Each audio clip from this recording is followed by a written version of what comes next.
Breaking news. Rangareddy జిల్లాలో మరో పరువు హత్య జరిగింది. రాయపల్లిలో లేడీ కానిస్టేబుల్ ను దారుణంగా హత్య చేశారు ఆమె బంధువులు. హైత్నగర్ పోలీస్ స్టేషన్లో కానిస్టేబుల్ గా విధులు నిర్వహిస్తున్న నాగమణి నెల రోజుల క్రితం కులాంతర వివాహం చేసుకుంది. ఇది నచ్చని అన్న పరమేష్ ఆమె బైక్ పై వెళుతుండగా కారుతో ఢీకొట్టి ఆ తర్వాత కత్తితో దాడి చేశారు. ఈ దాడిలో అక్కడికక్కడే మృతి చెందింది నాగమణి.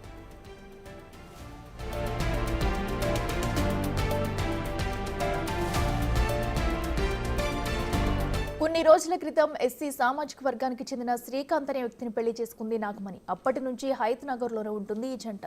నిన్న సెలవు కావడంతో స్వగ్రామానికి వచ్చింది నాగమణి. ఈ రోజు ఉదయం హైత్ నగర్ కు తిరిగి వెళుతుండగా ఇలా దారి కాచి హత్య చేశాడు అన్న పరమేష్. ప్రస్తుతం పరారీలో ఉన్న పరమేష్ కోసం పోలీసులు గాలిస్తున్నారు.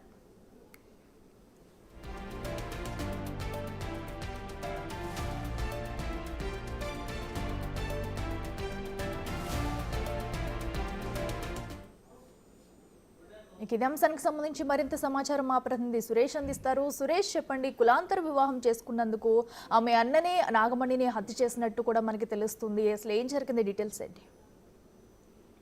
రాపోల్కు చెందిన నాగమణి శ్రీకాంత్ ప్రేమ వివాహం చేసుకున్నారు గత కొద్ది రోజుల క్రితం. అప్పటి నుంచి కూడా నాగమణి కుటుంబ సభ్యులకు దూరంగా హైత్ నగర్ లోనే నివాసం ఉంటుంది. ఆమె 2020 బ్యాచ్ కి చెందిన కానిస్టేబుల్ గా చేరారు. ఆ తర్వాత హైత్ నగర్ పోలీస్ స్టేషన్ లో కానిస్టేబుల్ గా పనిచేస్తుంది. ఈ రోజు ఉదయం ఊరు నుంచి హైత్ నగర్ కు వస్తుండగా ఒక్కసారిగా ఆమెని కారుతో ఢీకొట్టి ఆ తర్వాత కత్తితో తీవ్రంగా దాడి చేసి హత్య చేశాడు దారుణంగా సోదరుడే పరమేష్. దీనికి సంబంధించి పోలీసులు కేసు నమోదు చేసుకొని దర్యాప్తు చేస్తున్నారు. ఆమె మృతదేహాన్ని పోస్ట్ మార్టం నిమిత్తం ఉస్మానియా ఆసుపత్రికి తరలించారు. అయితే కుటుంబ సభ్యులకు ఇష్టం లేని పెళ్లి చేసుకుందని చెప్పేసి కోపంతో కక్ష పెంచుకున్న తమ్ముడు పరమేష్ దారుణంగా హత్య చేశాడని చెప్పేసి కూడా పోలీసులు అనుమానిస్తున్నారు. ప్రస్తుతం పరమేష్ ని పోలీసులు అదుపులోకి తీసుకొని విచారిస్తున్నారు. హత్య గల కారణాలపైన పూర్తిగా దర్యాప్తు చేస్తున్నారు ఇబ్రహీంపట్నం పోలీసులు. అయితే నవంబర్ లో వివాహం చేసుకుంది యాదగిరిగుట్టలో. ఆ తర్వాత శ్రీకాంత్ నాగమణి హైత్ నగర్ లోనే నివాసం ఉంటున్నారు. నిన్న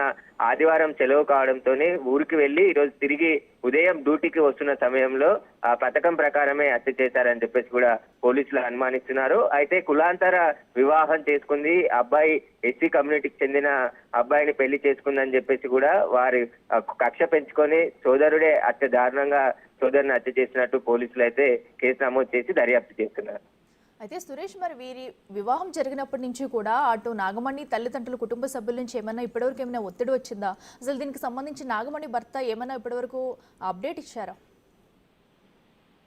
ఇంకా నాగమణి భర్త మీడియాతో కానీ పోలీసుతో మాట్లాడే ప్రయత్నం చేయలేదు. దానికి సంబంధించి వివరాలు అడుగుతున్నారు పోలీసులు అతని నుండి తెలుసుకొని. ఆ పెళ్లి చేసుకున్న తర్వాత ఏమైనా బెదిరింపులు కానీ థ్రెటనింగ్స్ కానీ వచ్చాయా, ఎక్కడైనా ఫిర్యాదు చేశారు ఇబ్రహీంపట్నం పోలీస్ స్టేషన్ కానీ ఇటు హైత్ నగర్ పోలీస్ స్టేషన్ లో అమ్మాయి బంధువుల తరపున ఏమైనా థ్రెటనింగ్ ఉందని చెప్పేసి ఫిర్యాదు చేశారనే దానిపైన కూడా దర్యాప్తు చేస్తున్నారు. ఒకవేళ ఫిర్యాదు చేయకపోవడం వల్లే ఈ ఘాతుకం జరిగి ఉంటుందని చెప్పేసి కూడా భావిస్తున్నారు. ఎందుకంటే కన్న తల్లిదండ్రులకు ఇష్టం లేకుండా పెళ్లి చేసుకుంది. అదే గ్రామానికి చెందిన శ్రీకాంత్ ని కులాంతర వివాహం చేసుకొని హైత్ నగర్ లో నివాసం ఉంటుంది కాబట్టి కొద్ది రోజుల తర్వాత సర్ది చెప్పి కలిసిపోదామని అనుకున్న నాగమణి పోలీసులకు కూడా ఫిర్యాదు చేయనట్టు తెలుస్తుంది. కులాంతర వివాహం చేసుకొని ఆ కుటుంబ సభ్యులకు ఇష్టం లేని పెళ్లి చేసుకుందని కక్ష పెంచుకొనే ఇంత దారుణానికి తన సోదరుడు ఒడిగట్టుంటాడని చెప్పేసి కూడా పోలీసులు అనుమానిస్తున్నారు. అన్ని కోణాల్లో కూడా పోలీసులు ఈ కేసుని దర్యాప్తు చేస్తున్నారు.